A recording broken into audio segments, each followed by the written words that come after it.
I don't have the microphone because today I'm sharing the microphone with my friend Don Caskey. And I'm finally getting your name right. Right, Caskey? Yeah, you got it correct, man. I put it in my phone as Mick. MC in front of it. I don't know what made me think. Are you Irish? What's your nationality? I got a little bit of Irish in me, but That's it. I must have sensed it. Yep, you had to. I must have known. And Don's got an interesting story, and we want to talk about that and his journey since a very, life changing event. Don, you come from Kalamazoo. Is this right? That's where I was born, Kalamazoo, Michigan. So you not only have seen aliens for sure, but you've probably also shopped in the same store as Elvis. I probably did, just don't know it. Yeah, because he's incognito out there, right? I heard Tupac was out that way too nowadays. But how long? I believe that also. How long were you there in Kalamazoo? Well, I was born there, but as soon as I was born, I was putting up for adoption. So I was actually only there a couple months, and I got adopted when I was a little guy. We never talked about you being adopted. See, I've had Don on before. I guess I should probably get some of the last time I just jumped right in. And I think we started at the wrong spots. And luckily the audio wasn't good enough. So I'm looking forward to doing this again because obviously I missed whole large parts. Number one, so you were adopted and you were only in Michigan for how long? Well, I stayed in Michigan until I was about 8. But I went from Kalamazoo to Hillsdale, Michigan. Where's Hillsdale? I'm not familiar. Is that south? Hillsdale's about 40 minutes south of Jackson. Okay, yeah, that's pretty south. That's right about Ohio territory almost. No. Yeah, Hillsdale County touches the Ohio border. Okay. For anybody who's geographically inclined, I'm not generally.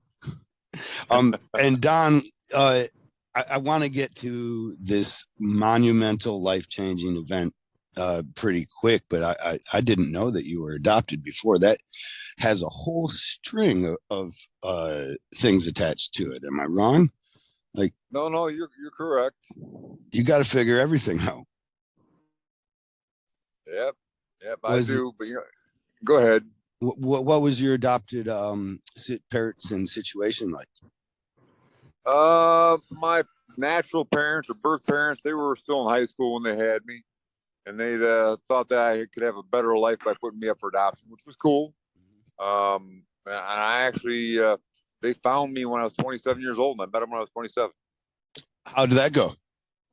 It went well. It was pretty cool. I mean, I've known I was adopted since I could talk, so it really wasn't a surprise. Right. And you understood, and your adopted parents were obviously pretty, I'm guessing they were well adjusted. You didn't suffer any abuse or anything like that. You did good. Yeah. No. They were awesome people. I mean, I call them mom and dad to this day. I mean, my dad passed away a few years ago, but that's still mom and dad. Yeah. And then your birth parents, you did say you got to meet them. Emotional? Was it the whole Oprah Winfrey thing, or was it just kind of like, hey, you're a person, I'm a person? Kind of, you're a person, I'm a person. I mean, it was pretty sweet though. Yeah. At what point now, fast forward in life, you end up at an oncologist office and find out that you have cancer, and he believes it to be terminal. This is true, right? I started feeling sick in the fall of 19, and we started urinating a little bit of blood, a lot of blood, but that's not good. Nope. I went to the doctor, and it took him actually 4 months to diagnose what was even wrong with me. But once they finally did, they said, yeah, you got cancer in your kidney, man. So they did surgery, and they took out my right kidney. Okay. And after they took it out, they took out some lymph nodes too. Well, unfortunately, it spread to my lymph nodes. So there's no coming out of it. There's no fix for it. But I'm enjoying what I got while I'm here. Once it's in the lymphatic system, it pretty much goes everywhere they consider it. Am I wrong? Or Yep. No, yeah, it's pretty much floating around my whole body, and eventually it's gonna, get worse. It's already spreading a little bit, but I feel good now. You met your parents well before this diagnosis. Oh my gosh, yeah. Yep. Your birth parents. Were you? Yep. Have you been in contact with them since? Actually, I was in Kalamazoo about 2 weeks ago, 3 weeks ago, Mm-hmm. and I stopped by my natural father's house. Awesome. How'd that go? Well, unfortunately, he's getting a little older himself, so he wasn't feeling. He was not feeling too well. But I sat down, and talked to his wife for quite some time. I mean, it was a nice little visit. Right on. That's funny how that is not lined up right for the two of you throughout your lives to really have a moment. Because, or I'm just guessing, but when you met your birth parents, you say it was kind of just, yeah, hey, and on with my day. You were a young kid at the time, right? You had your whole life. You had shit to do. I was 27 when they met me. Yeah, you're going places, doing things. It's not, and then this event happens now. That would really be a great time because of health reasons to meet up, but because of health reasons, you guys again weren't really able to contact as much. Seems I don't know. In my point, maybe I'm pouring lemon on a paper cut. I'm not trying to do that. I'm just oh no, not at all.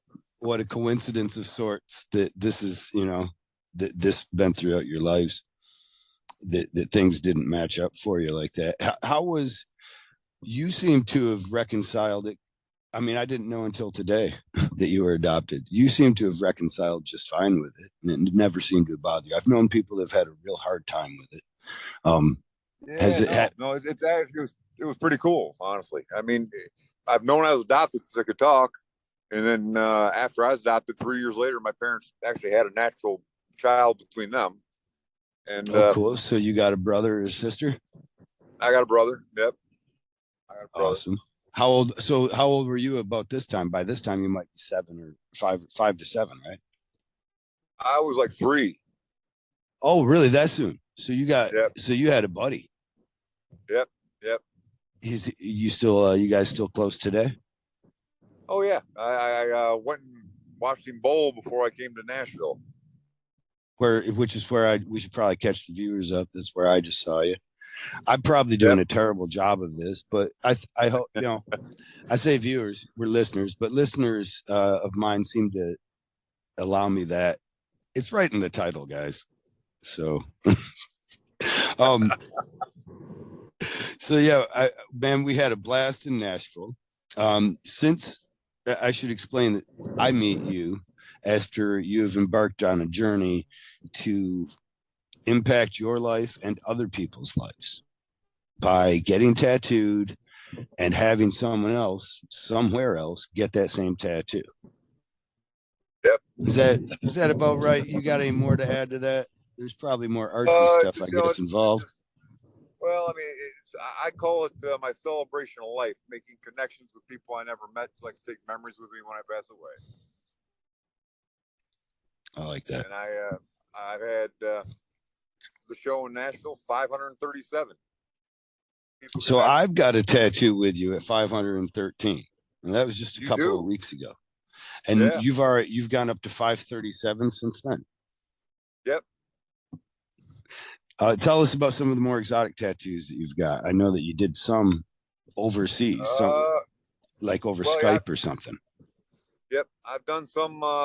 Well, like I got a tattoo with a unicorn with a girl who lives in Kenya, Africa. I got a Viking symbol with a girl who lives in London, England. A thistle with a girl who lives in Scotland. How are these people finding out about your mission here?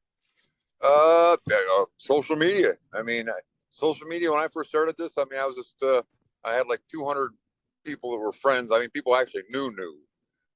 Grew up with, family, that type of thing, on Facebook and other social medias. Well, my social media kind of blew up to where now I got one of those little blue check marks next to my name, kind of like what you got.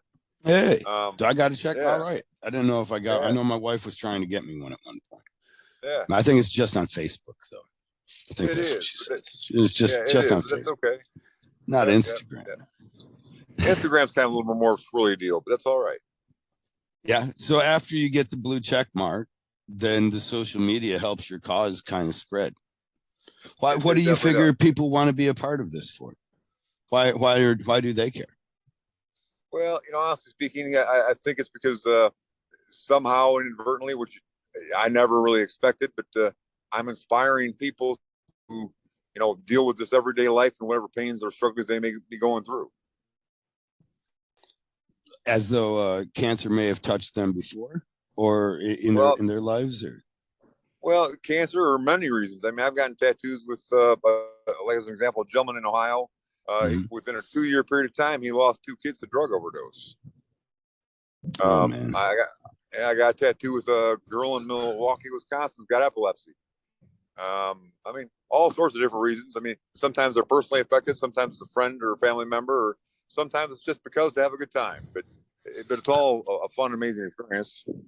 How's that helped you with? I mean, at first you get this message from your oncologist that you have terminal cancer, and that's a gut punch, right?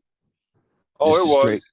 straight kick in the nuts. Your Yeah, next few weeks, I imagine, were shit. they were. They were. I mean, I remember getting the diagnosis, and I was like, you know what? It kind of sucked, but I thought to myself, the only thing I can do is two things. I can either sit back and just wait for the shit to take me and just feel miserable for myself, or I can go out and Mhm. have fun and enjoy life. I definitely chose option two, and I'm having the. I've done more things in the last couple of years than I ever did, 55 years prior.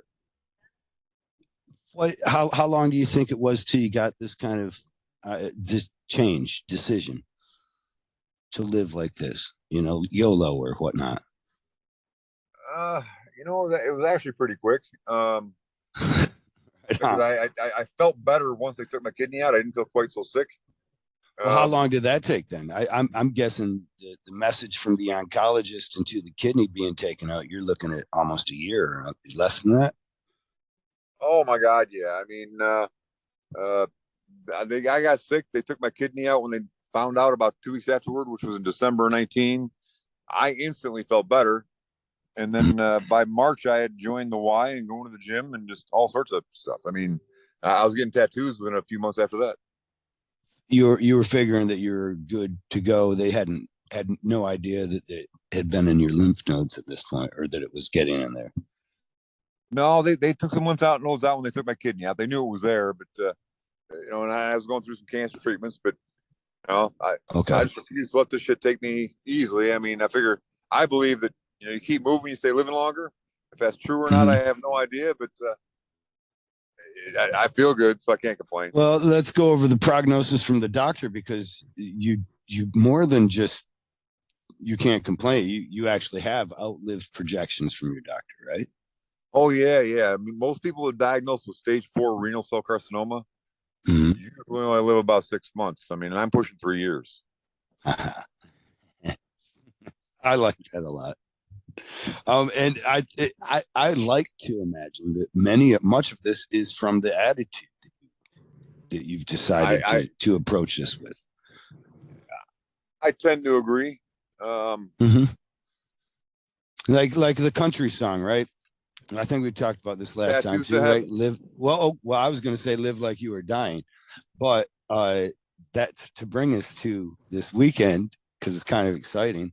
Um, not every day is kind of big for you, right? When you realize Oh yeah, when you don't expect that anything's given to you, right? Every yeah. day is awesome, but because of that outlook that you have, I believe, and we believe, you and I believe, that some awesome things start occurring in your life. One Oh yeah. is that I you mean, this weekend in Nashville, while you were suspending yep. from hooks over a crowd of a cheering audience, and by suspending by hooks, what we mean is they basically take shark hooks and they put them through your back and then lift it. That's a really rudimentary explanation, because it's a lot more That's technical than pretty much that, it, though. but that's what they do. And they swing you around by your flesh over a crowd of people that love to see it. And you yourself have told me that you get filled with adrenaline, cracks Oh your yeah. back. Yep. But while you were doing this, uh, a country music singer who is on the up and up in the billboards is singing a song that you found inspiration in. correct? Yep. Yep. Help me understand that, because I probably should have just asked you to explain that, but I'm such a Mike hog. Well, not too long after I started this journey, within a few months, a person I got a matching tattoo with is actually from Saginaw area. Michigan, yeah. Yep, Saginaw, Michigan. But she reached out to me and says, Don, I just heard this song by some guy named Jay Allen. She says, you should check it out. She says, it's called Tattoos to Heaven. So I checked this song out, and I thought, that's pretty much why I started doing this, to make memories I can take with me when I pass away, that these tattoos, I believe, are going to be memories I can take. So when I heard it, I looked for any information I could find to see who this guy was exactly. Yeah. And I found an email address to his manager. Well, I emailed him that night, and the following day, I get a phone call from Jay Allen. What do you think that would have been like if you didn't reach out to him? Probably would have never heard shit, huh? Probably ever. I mean, but yeah, I get this phone call from this guy that's living down in Nashville. It's an up and coming country music singer. And he says, man, I love your stories. He says, so I understand you like my song. I do. I says, I most definitely. He says, I said, I'd like to be able to use it for however I can, in my social media and whatnot. He says, you're more than welcome to, man. And I said, well, shit. I said, we should get matching tattoos also. He said, well, hell, what do you think of that? Oh, he did it. He said, let's do it, man. He said, the following week, I was in Nashville, Tennessee, getting a tattoo with a guy, an anchor and a rose on my shoulder. And he got the same thing. And the day after that, we were in Effingham, Illinois, up on stage at a concert. And I thought, man, this is dope as hell. Then I want it on peoples.com, People Magazine. And I was like, well, hell. With the story on the country music singer or your own story? Okay. Oh, boy, him and I together. Okay, it's a tie-in. That's awesome. Yep. It's awesome because it's also in this act of sharing of the sameness, the same of our mortality, right? Yep. And our feelings around that and all that we have, and your story and how that kind of brings all those things together. Yep. It's like a snowball here. Am I wrong? Oh, no, exactly. I mean, it's snowball from being a snowflake to an avalanche, but a cool avalanche, nothing bad.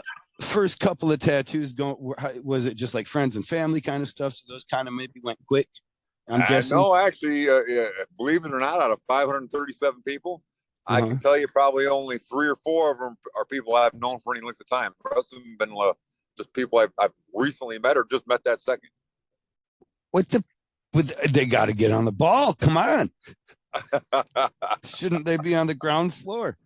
That's not like this. The sales technique of selling vacuums says that you have to start on your family members. So this isn't what happened, though. No. Wow. I mean, that is a bit surprising, I guess. But how do they feel? Are you talking with them? Maybe you're not seeing them that often. They just feel like it's your thing.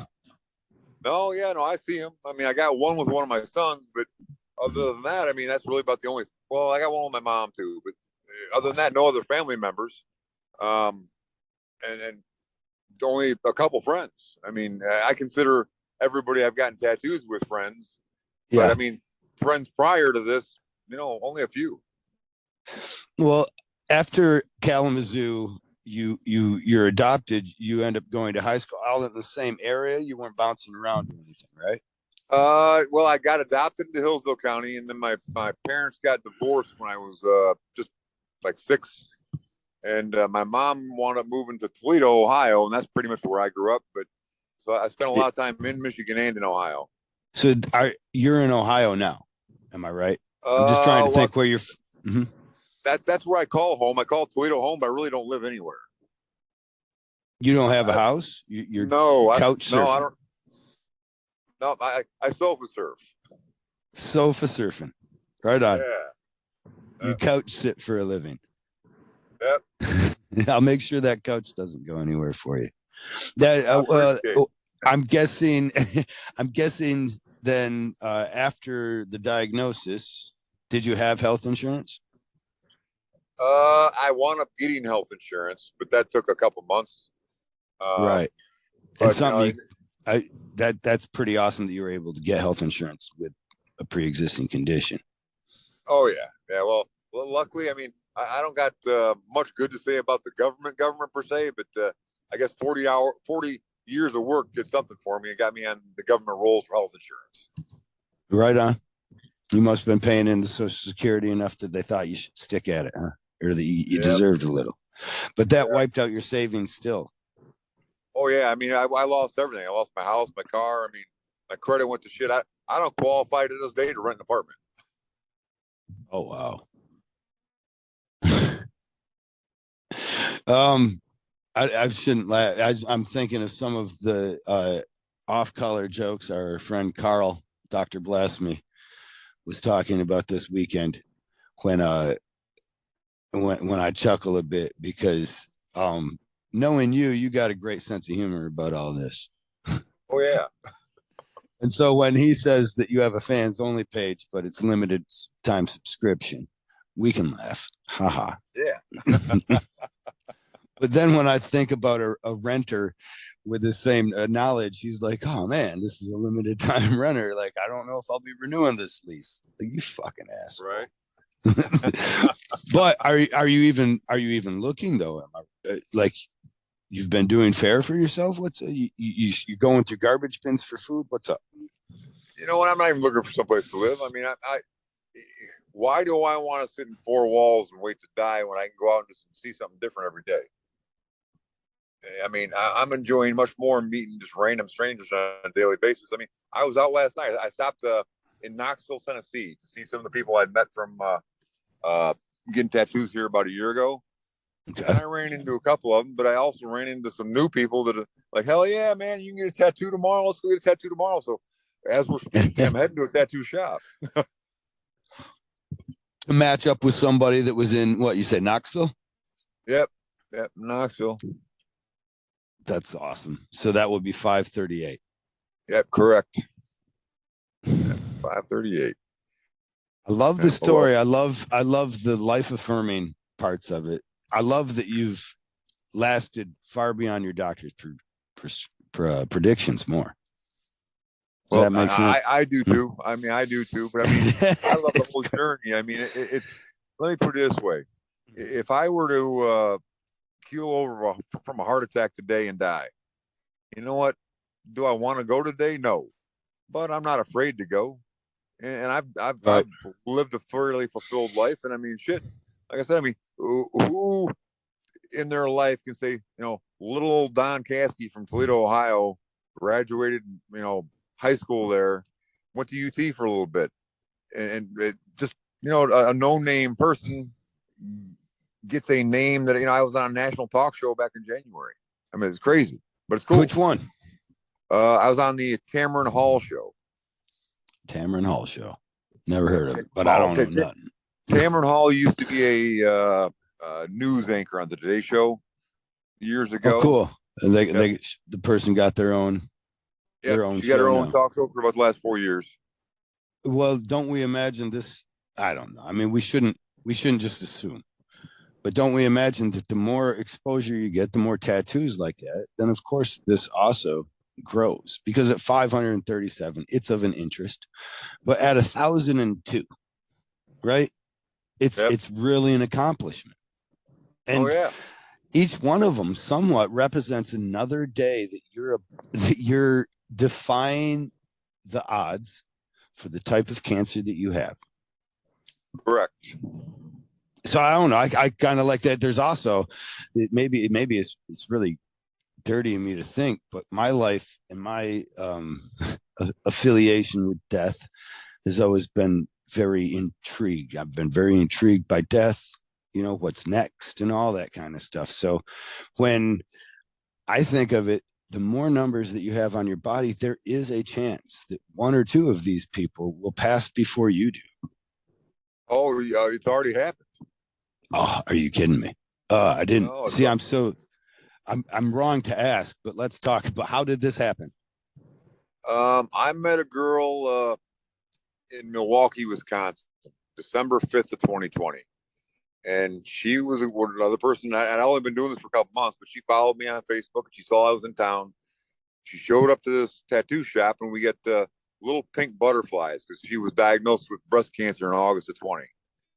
And a couple of weeks after we got our matching tattoos, she had a double mastectomy and then went in for a cancer scan a couple months later, and they said that she was cancer free, which I was elated for. Awesome. So, way to go, girl. That's awesome.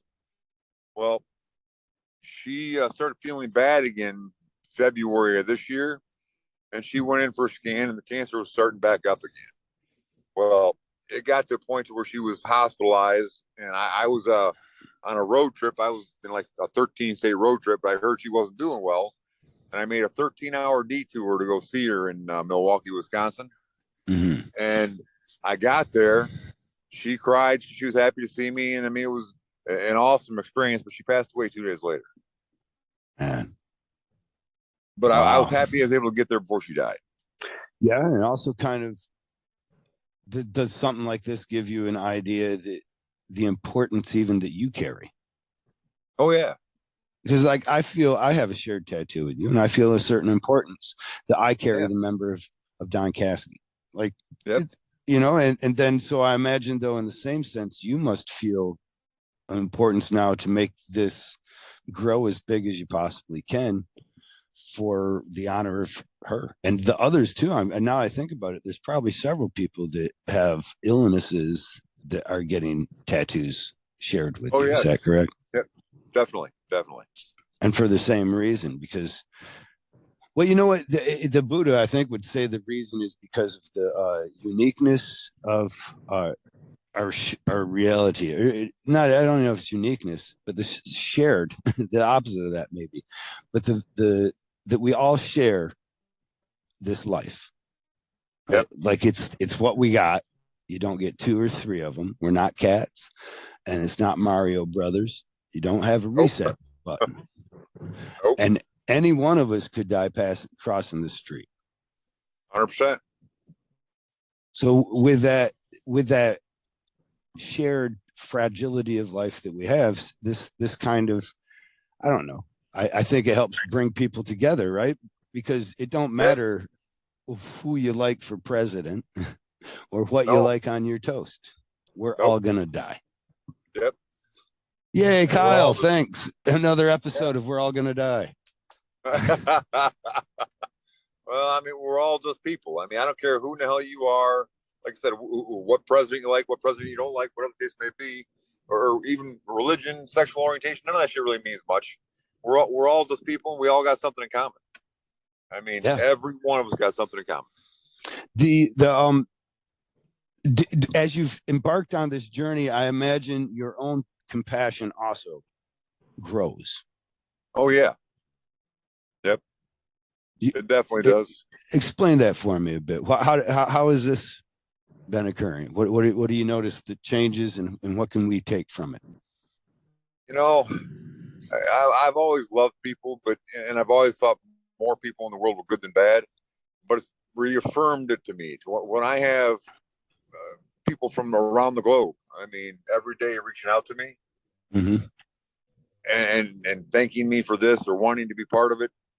It's the most humbling feeling in the world, but humbling, you know, I feel humility is an awesome thing that you should have. And it's reaffirmed the fact to me that, you know, life is a good thing, and people are awesome. I mean, no matter how bad something happens to you, something good comes out of it. And that's awesome.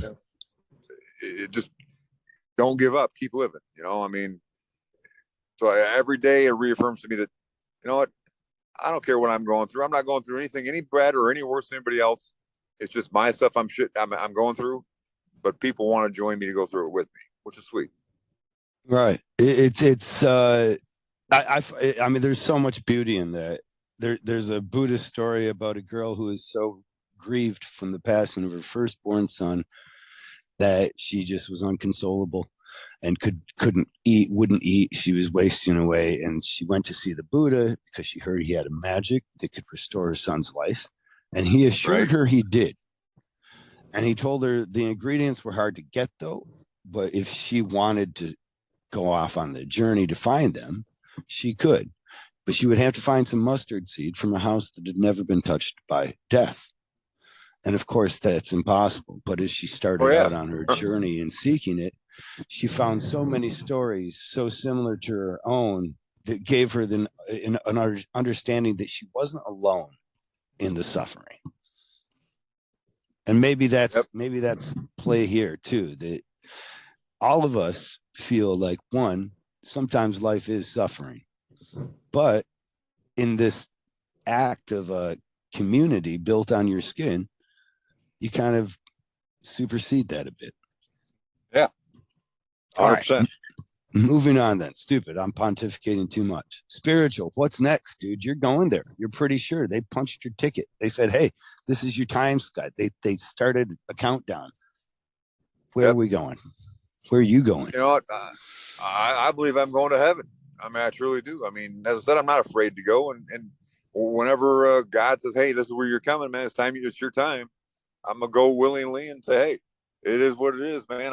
I'm sure up there it's probably better than it is here, but I kind of like it here for now. But I'm not afraid to go if he takes me now. Which God do you there's one of 3,000, they tell me. Do you have a particular, in this kind of community that you've built, there's many religions on you, I'm betting. So what's your idea there? Well, I believe in Christ. I'm a Christian, but I do have many different religions on me. I got Jewish, I've got Hindu, I've got Buddhist. I mean, I've got all sorts of stuff on me, but I believe personally, I believe there's one God. Many different people call him different names, but it's the same guy. You think some people got a couple of different instruction books for him, but it's the same thing? So. Yep, I do. I feel like that. I don't know that men could really write a book that great about a thing. But I like that, because then also, I mean, we get to take some of the best from it all. We get to imagine that there's divinely inspired scripture in many writings, possibly then and maybe even today, that things are being written of some kind of divine nature that we can all take something from. I think we can take it from it as long as it shows love, tolerance, understanding, and peace, serenity, blah, blah, blah, blah, blah, blah. Oh, so when you get to heaven, what's there? What do you see first? Let's imagine for a little bit, because my favorite place is heaven, because everybody wants to go there, but no one knows what the homeowners association is going to allow them to build onto their deck. Well, I think the first thing that's going to happen when I get up there is I'm going to see like my father. I'm going to see my grandparents. I'm going to see the people that are our family, that are loved ones that have been gone for a while. But I think secondly, I'm going to see the people that I've gotten tattoos with that have passed away. And third, all these tattoos on me, I've gotten several of them so I can say hi to the person that loved one may have lost. So I'm going to look at them up. You got a journey. You already got a job up there. Yep. That's pretty smart, brother. A lot of us going to get up there and not just know what to do. Be so lazy for a while we forget anything. Just sit on the edge of the beach and drink Coronas like a commercial with Snoop Dogg or something, and and not even know. But you've got that. That's pretty cool. I like that you get. You already got a little assignment. Like, hey, I wanted to stop by and say, hey, there's people down there thinking about you. Yep, that's exactly the deal. I always say I'm getting cocaine and hookers. Do you have any? I mean, eventually you settle down. You've met all these people. You showed them and shared the tattoos. You get a mansion, right? That's what they tell me in the heaven in the Bible book. So you get this big mansion. Hookers, cocaine. Well, I mean, it may be a mixture of the two. I mean, that's all good too. Right on. I wasn't sure. Sometimes my mother will tell me that I'm wrong, that you won't even want it, and I'm like, no. Have you ever? Hey, I've ridden roller coasters, right? And then I get off the roller coaster and like, you know what? That roller coaster was awesome. It'd make it better. Hookers and cocaine. So much. I mean, they make me sin in this life. I don't want to get the wrong impression. I don't do them. They have a lot of dirty parts to them. But think about the wine that Jesus made. Nobody got a hangover from that. So when you got God Coke, who's to say there's any bad parts? You're not going to get a hangover, you know, and it's No, free and easily accessible. So you're not addicted to it. You're never addicted until you run out of right, right. money. Anyways, I'm pontificating. In your heaven, you've got a journey of people, and then the mansion. What's your mansion look like? Do you got a lake? No, you know what? I definitely got a lake 'cause I love the water. And what's left of me after my skin gets hung up in a museum is going to get cremated and get put in the water. You want to put your Um, skin in a museum? it's gonna be, yeah. They're gonna skin me like a cow and tan my hide and hang it up in a museum. How have you made arrangements for this? You're such a dude. You're a tough nut to crack, kind of.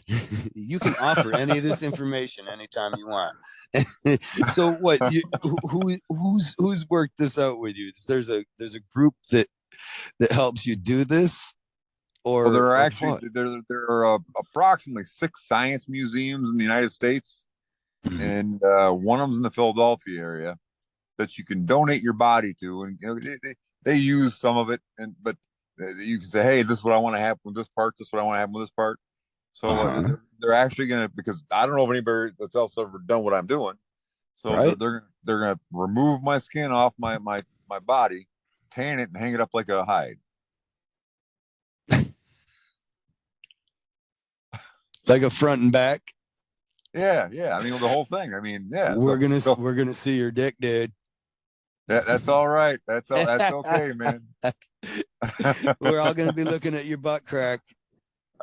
So they then they can make like a plastination of it or something too. Okay, that's pretty awesome, man. I mean that's Yeah, unique. yeah. So I mean, after I pass away, I mean, you'll be able to go see see number 13 on my chest with you. Now it's being donated to a certain museum. Then. I'm in the process of making the final paperwork up to get the stuff signed. Mm-hmm. But I'm thinking I'm not going to say which museum yet until I know for sure, but there's one in Philadelphia that I think I'm going to do it to. That's awesome. If they Yep. don't take it, I know several personal donors that will be happy to purchase this, uh, as long as it is legal and they can get the paper. Well, some states it's legal, some it's not. So I mean, Okay, yeah, I was yeah, surprised to hear that it would be. So in yeah, Philadelphia, they're like let freedom ring. That's the yeah, yeah, Liberty yeah, Bell. You can yeah, cut your skin off and have it tanned and saved and preserved. yeah. Will I get free tickets to the museum? Because I feel like, hey, that's my 13. I will make sure that happens for you, Kyle. Be like, dude, you're displaying my copyrighted thought material that I Right, share the other end. There's only two of those that exist. right. They'll say that there's nothing that distinguishes it from another one that makes it trademark. That's what they will tell me. Like, your 13 is just a 13. They're like, no, mine looks like an accidental B. It looks like I was Right. trying to make a tattoo letter B. Yeah. I mean, I'm sure.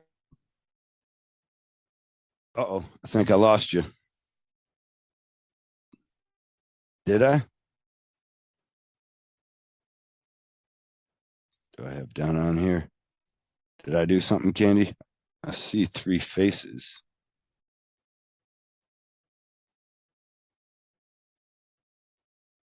Well, we might have lost Don. I'm going to send him a message here, I think. Let's see if I can get him to hook back in. He may not realize that something's happened, or maybe his phone died. Man, I feel morbid talking about any of this, certainly without Don here. He's such good nature humor. Maybe I can say, I hope we didn't lose him, but we have lost his. I hope it's just his phone that has died. Um, is that I need an audience to make that funny. I just feel terrible in my soul right now because I do not mean that, of course. Well, no, I guess I do mean it. That I hope that, because of course that's what I. Oh, you're just taking a hole, Kyle. It's just a hole. All right. So I think Don's phone has died, and we've sent him a couple invites. But let's just wrap this thing up. It's awesome to talk to my friend that now I share a permanent indelible mark on my skin. We both have the same one. He goes forward in life. I go forward in life. We remember that bond that we share. That moment becomes the bond. And as small or simple as that is, man, I really loved the idea as soon as I heard it. He kind of he didn't really even mention it to me. You could almost kind of tell. You could just the way he mentioned something I remember that gave me the idea that he must be happy about life. The kind of stuff that what is it? Either a ex-heroin addict would say, right? Or somebody that was, given a second chance with cancer, just relishing every day. And then through knowing and meeting the guy, talking to him for just a few minutes, you realize he was that. I found out about some articles that were written on him and stuff, but I don't like to read. So I just hunted him down and asked him to tell me what's up. We ended up getting his 513th tattoo. So we both got 13s tattooed on us. And now I share that and will forever remember him. And now I guess, hey, is it possible? I also get free admission to a museum. I'm hoping, but I'm more hoping that just what he said and we talked about here, that there are cures to cancer, right? That there are cures to all ailments. That's what I'm hoping. And I'm hoping that those cures come along with an attitude, or at least helped by an attitude of relishing life and not squandering it. And even in that, the only advice I've ever got that was good about people passing is why a loving and benevolent God would allow your family members, friends, and loved ones to die sometimes in tragic or horrific ways, was that it reminds us all that life is precious. I mean, it's kind of a shitty reminder, but at least then we can try not to squander it. I'm one of these people that's very introverted. If I don't have the right stimulus, like my wife or my friends, to get me out of it, I really need that. I would rather play video games and talk shit online to little children who I'm killing with my far superior equipment, as though I was a better human being because of it. That's what I would like to do. However, that isn't living, and that isn't fun. It's not what I'm going to be glad that I did on my deathbed. When I'm hooked up to the machines and they're deciding, I'm hoping in the future, actually, they're going to freeze my brain or put it in some kind of floating thing. Because, bodies are going to become passe. Let's be honest. When we can really fucking tap into the brain, when these neural links start going, really, you're just going to kind of want like a good, like, container for your brain, right? Like everything can be simulated in the brain, right? Like I don't know. Like I'm just saying, bodies are passe. I know you're probably hooked on yours and you're like, well, my body's unique. And you're like, yeah, but your brain's uniquer. Maybe. I don't know. Maybe it isn't. Maybe you're not unique. My brain's unique. My body can go away. But I could preserve the brain and maybe have like tentacles or something to help me get around. I'd be like a jellyfish. Maybe I could squeeze into tight areas too. I like that idea, not just being able to get around real quick. All right, I'm far off the point, which I think the point is really just that I've stayed too long and that I have said too much.